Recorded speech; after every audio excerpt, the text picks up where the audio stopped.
잠깐만요. 이 영상을 끝까지 보셔야 해요. 혹시 최근에 자녀에게 집 사라고 돈 보내셨나요? 부모님 요양원비 대신 내드렸나요?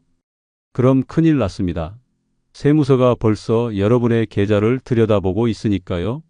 믿기 힘드시겠지만 60세 김정자 할머니는 단돈 4천만 원을 아들 결혼 자금으로 보냈다가 1,500만 원 세금 폭탄을 맞으셨습니다. 왜 이런 일이 일어날까요? 가족 간 돈 거래에 숨겨진 함정. 오늘 이 영상 끝까지 보시면 소중한 재산을 세금으로 날리지 않는 비법을 알려드리겠습니다. 혹시 부모님이나 자녀에게 큰 돈을 빌려주거나 줬던 적 있으신가요? 우리 가족끼리인데 뭐 어때? 라고 생각하셨다면 지금 이 영상은 여러분의 재산을 지킬 마지막 기회일지도 모릅니다. 안녕하세요. 저는 20년 차 세무 전문가 최민수입니다. 오늘은 정말 충격적인 이야기로 시작할게요. 지난달 제가 만난 65세 김 여사님, 평생 목욕탕에서 손님 등을 밀어주며 모은 돈으로 아들 결혼 자금을 보태주셨습니다. 신혼집 계약금으로 4천만 원을 송금했는데 석 달 뒤 갑자기 1,500만 원 세금 고지서가 날아온 겁니다. 김 여사님은 그 자리에서 쓰러질 뻔했답니다. 우리 아들 돕는데 세금이라니 이게 무슨 날벼락이야. 하지만 이건 실화입니다. 그리고 이런 일이 바로 지금 여러분이나 여러분 주변에서도 일어날 수 있습니다. 가족끼리 돈을 주고받는 것만으로 증여세라는 무시무시한 세금 폭탄을 맞을 수 있다는 사실 알고 계셨나요? 자, 이제 정말 충격적인 이야기를 해드릴게요. 지금까지는 통장에 돈 넣고 빼는 건 내 자유지하고 생각하셨죠? 그런데 2025년 5월부터는 완전히 달라집니다. 국세청이 도입한 새로운 인공지능 시스템이 여러분의 모든 금융 거래를 빠짐없이 분석한다고 합니다. 100만 원 이상 큰 금액이 오가면 바로 딩동하고 알람이 울리는 거죠. 믿기 힘드시겠지만 이건 공상과학 영화가 아니라 현실입니다. 더 무서운 건 뭐냐고요? 세무 공무원들이 여러분 통장에서 누락된 세금을 찾아내면 그만큼 성과급을 더 받는 시스템이라는 겁니다. 그러니 그분들이 여러분의 계좌를 샅샅이 뒤질 동기가 충분하겠죠? 그런데 여기서 잠깐, 이 영상이 정말 도움될 거라고 생각하신다면 지금 바로 구독과 좋아요, 알림 설정까지 눌러주세요. 그래야 제가 앞으로도 소중한 재산을 지키는 꿀팁들을 계속 알려드릴 수 있습니다. 자, 손가락 움직이실 시간 드릴게요. 눌러주셨나요? 정말 감사합니다. 우리가 가장 소중히 여기는 가족에 대한 이야기 한 가지만 더 해볼게요. 자녀가 결혼하거나 첫 집을 마련할 때 또는 연로하신 부모님을 모실 때 경제적으로 도움을 드리고 싶은 마음은 너무나 자연스럽습니다. 그런데 이런 따뜻한 마음이 오히려 세금 폭탄으로 돌아온다면 어떨까요? 그것도 단순히 몰랐기 때문에 말이죠. 망원동에 사시는 한 할머니의 이야기만 들려드릴게요. 이 70대 할머니는 미국 유학 가는 손자를 위해 큰맘 먹고 1억 원을 보냈다가 2달 뒤 1,900만 원의 세금 고지서를 받고 얼마나 놀라셨는지 모릅니다. 할머니께서는 내가 평생 모은 돈인데 세금은 이미 다 냈는데 손자 주는 돈에 또 세금을 내라니. 하며 한숨만 쉬셨죠. 제가 세무사로 일하며 만난 많은 분들이 이렇게 말씀하십니다. 아니, 내 자식한테 돈 주는데 왜 세금을 내야 해요? 평생 일해서 번 돈인데 세금 다 냈는데 또 내라고요? 정말 이해가 안 되시죠? 하지만 우리나라 세법은 냉정합니다. 이미 세금 낸 돈이라도 다른 사람에게 넘어갈 때는 또 다른 세금을 내야 한다는 겁니다. 그렇다면 우리는 이제 어떻게 해야 할까요? 세금을 피해 몰래 돈을 주고받아야 할까요? 절대 아닙니다. 그건 불법이고 들통나면 더 큰 세금과 벌금을 물게 됩니다. 대신 제가 오늘 특별한 비밀을 알려드리겠습니다. 바로 합법적으로 세금을 아낄 수 있는 방법들입니다. 부자들은 이미 알고 있는 방법이죠. 예를 들면 부모가 자녀에게 매년 얼마까지는 세금 없이 줄 수 있는지, 또 어떤 용도로 쓰이는 돈은 금액에 상관없이 세금이 면제되는지, 이런 비법들이 실제로 존재합니다. 이제 곧 이어질 내용에서는 국세청도 전혀 의심하지 않는 합법적인 증여 방법과 가족 간 자금 이동 시 꼭 피해야 할 위험한 함정들을 낱낱이 공개하겠습니다. 평생 모은 재산을 세금으로 날리지 않으려면 절대 놓치지 마세요. 오늘 이 영상 한편으로 여러분은 수백, 수천만 원의 세금을 아낄 수 있는 지혜를 얻게 될 것입니다. 그럼 지금부터 본격적인 내용으로 들어가 볼까요? 평생 모은 소중한 재산을 지키는 방법을 알려드리겠습니다. 먼저 증여세가 무엇인지 쉽게 설명해 드릴게요. 증여세는 가족이나 친척에게 돈이나 재산을 그냥 줄 때 내는 세금입니다. 쉽게 말해서 선물세라고 생각하시면 됩니다. 이 세금이 무서운 이유는 많게는 돈의 절반까지 세금으로 내야 할 수도 있기 때문이에요. 서울에 사시는 김영애 할머니 이야기를 들려드릴게요. 이 67살 할머니는 아들 결혼할 때 신혼집 마련을 위해 2억 원을 보내줬습니다. 내 돈인데 내 맘대로 주는데 뭐가 문제야? 라고 생각했죠. 그런데 넉 달 뒤 국세청에서 4,200만 원 세금 고지서가 날아왔어요. 왜 이런 일이 생겼을까요? 바로 돈을 보낼 때 아무런 서류도 없었기 때문입니다. 그냥 아들 결혼 축하해, 집 사라는 메모만 남겼던 거죠. 세무서에서는 이걸 보고 이건 증여다, 세금 내야지 라고 판단했습니다. 더 무서운 점은 2025년 5월부터는 이런 일이 더 많아진다는 것입니다. 정부가 세금 수입이 부족해서 세무조사를 강화하고 있어요. 특히 세무공무원이 세금을 더 거둬들이면 보너스를 받는 제도까지 생겼다고 합니다.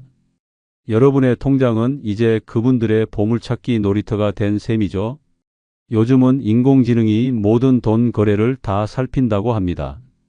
통장 입출금, 카드 사용 내역, 심지어 부동산 거래까지 전부 확인한다고 해요. 예전에는 몰래 통장 하나 숨길 수도 있었지만 이제는 그런 시대가 아닙니다. 그러니 준비 없이 큰 돈을 주고받으면 위험해요. 이제 정말 중요한 내용입니다. 국세청은 언제 이건 증여다라고 판단할까요? 4가지 위험한 경우를 꼭 기억하세요. 첫째, 이자 없이 큰 돈을 보내는 경우. 결혼 자금이나 집 보증금으로 1억 원을 줬는데 이자가 없으면 무조건 증여로 봅니다. 나중에 갚아라고 말로만 하는 건 소용없어요. 세무서는 말이 아니라 서류를 봅니다. 둘째, 차용증 없는 거래. 우리는 가족인데 무슨 서류가 필요해? 라고 생각하면 큰일 납니다. 돈을 빌려주는 거라면 반드시 서류가 있어야 해요. 셋째, 생활비로 위장한 송금. 매달 500만 원씩 자녀에게 보내면 세무서는 이건 생활비가 아니라 재산을 나눠주는 거야 라고 볼 수 있어요. 넷째, 어린 자녀 통장에 돈 넣기. 초등학생이나 중학생 통장에 계속 돈을 넣으면 증여로 봅니다. 아이는 소득이 없으니까요. 부산에 사시는 이명수 아저씨는 딸 전세 자금으로 1억 5천만 원을 보내며 메모에 딸 사랑해라고 적었다가 3,300만 원 세금을 물었습니다. 정말 가슴 아픈 일이죠. 자, 이제 세금 폭탄을 피하는 3가지 비법을 알려드리겠습니다. 메모지와 펜 준비하셨나요? 이 비법들만 잘 지키면 여러분의 재산을 지킬 수 있어요. 비법 첫째, 철저한 차용증 작성. 차용증은 여러분을 지키는 방패입니다. 없으면 무조건 증여로 간주됩니다.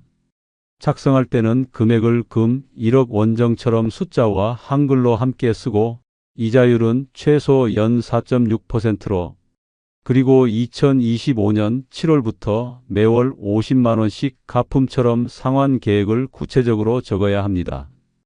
양쪽 모두 자필로 서명하고 날짜도 꼭 쓰세요. 도장보다는 자필 서명이 더 확실합니다.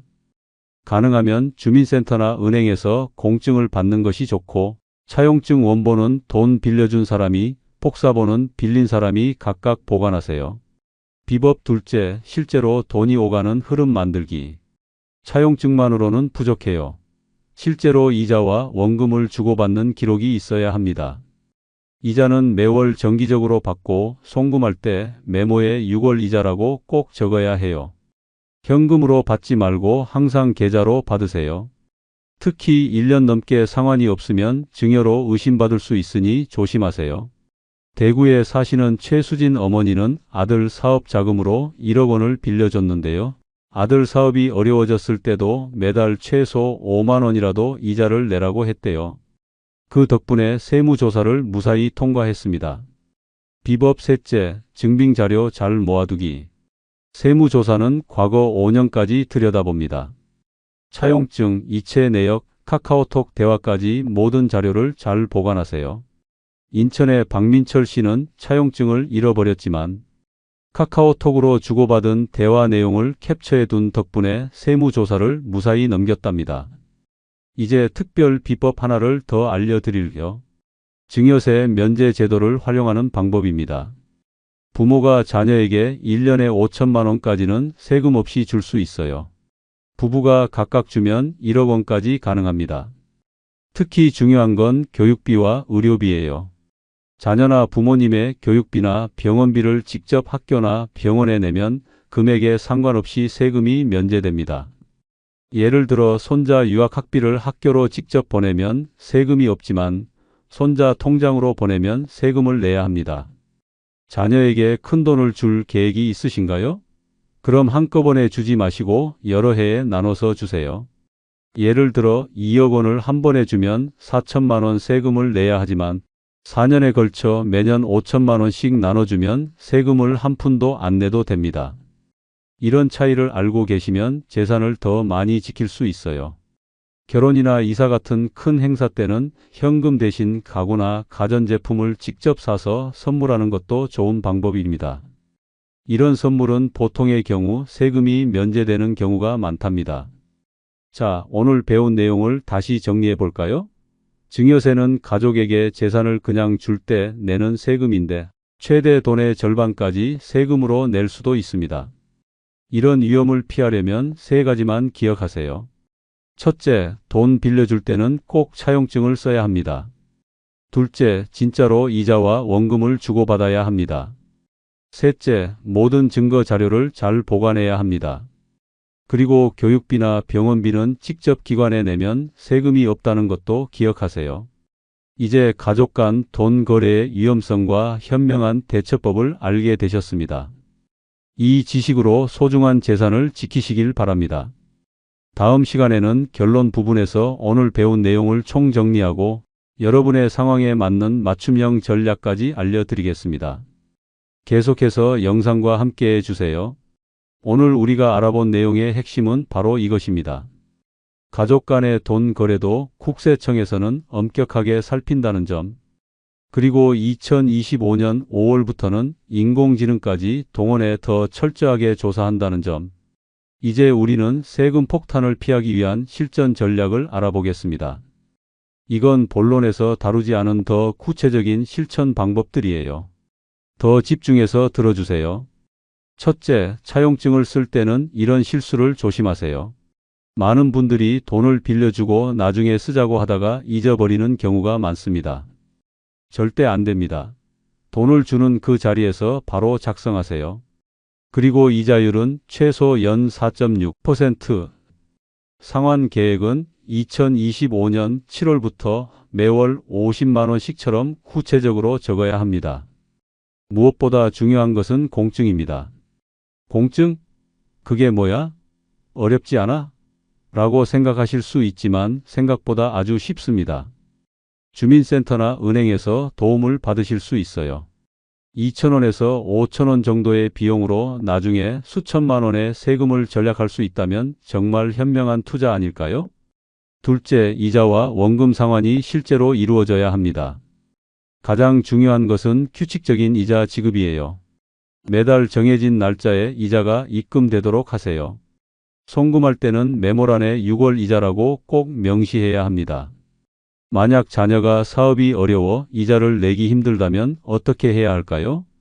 그럴 때는 금액을 줄여서라도 매달 조금씩이라도 보내라고 조언하세요. 5만 원이라도 규칙적으로 입금되는 것이 전혀 없는 것보다 훨씬 낫습니다. 재미있는 사례를 하나 들려드릴게요. 대전에 사시는 68세 박 할아버지는 손자의 대학 학비로 7천만 원을 빌려줬습니다. 손자가 졸업 후 취업이 안 돼서 이자를 내기 어려웠어요. 그래서 할아버지께서는 손자에게 한 달에 10,000원이라도 보내라고 하셨어요.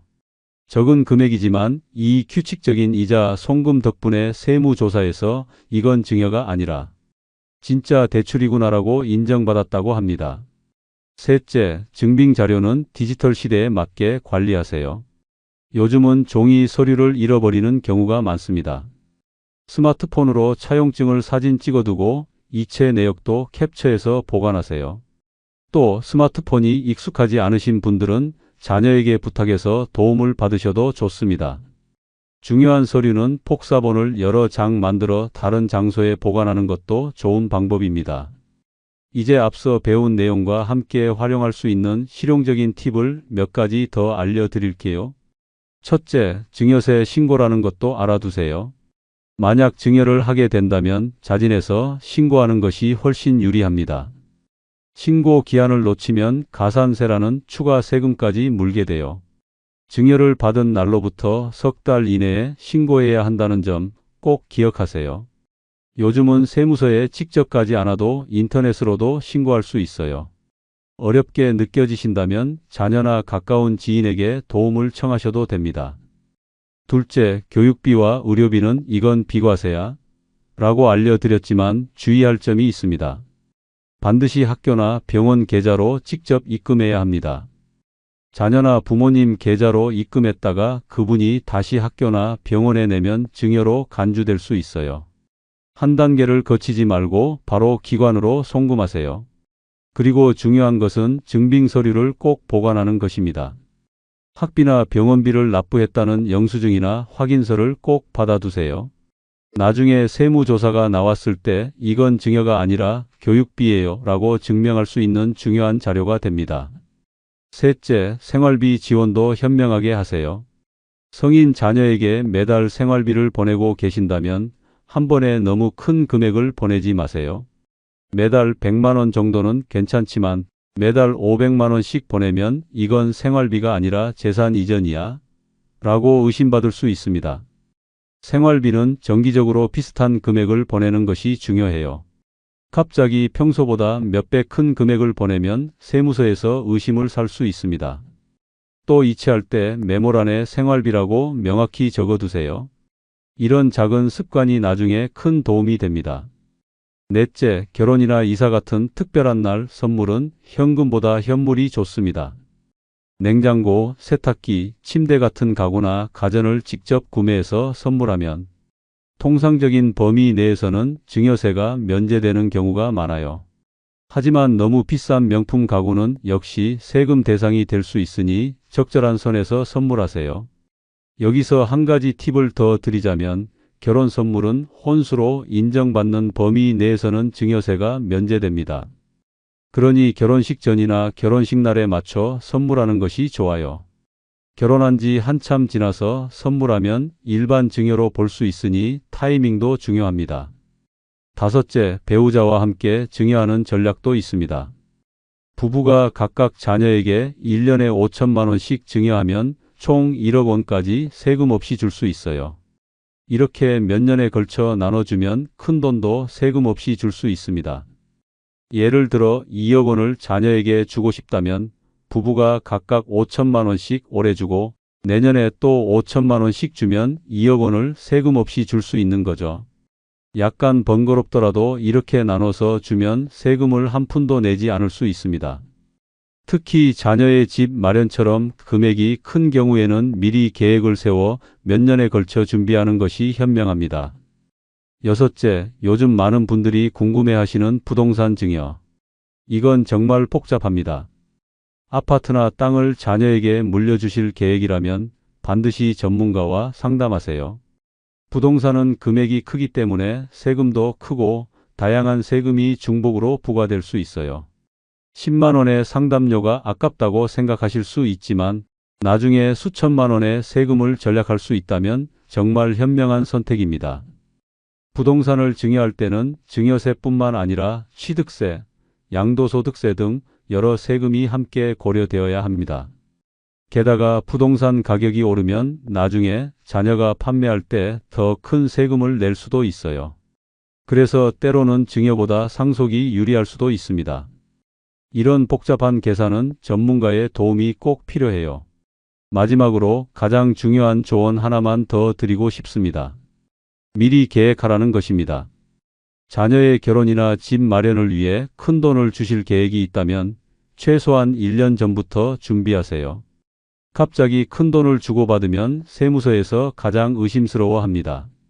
하지만 계획적으로 오랜 기간에 걸쳐 준비했다면 훨씬 안전하게 재산을 이전할 수 있습니다. 오늘 배운 내용이 도움이 되셨나요?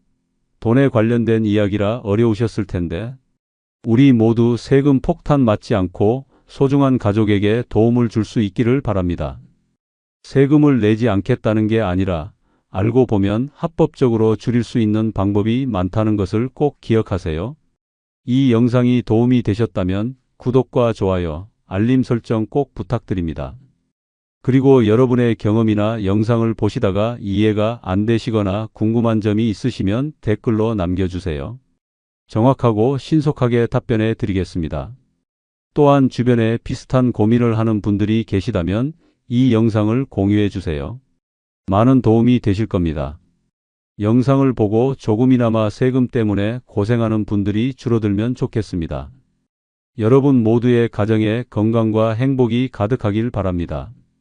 우리 가족의 소중한 재산, 우리가 함께 지켜나갑시다. 감사합니다.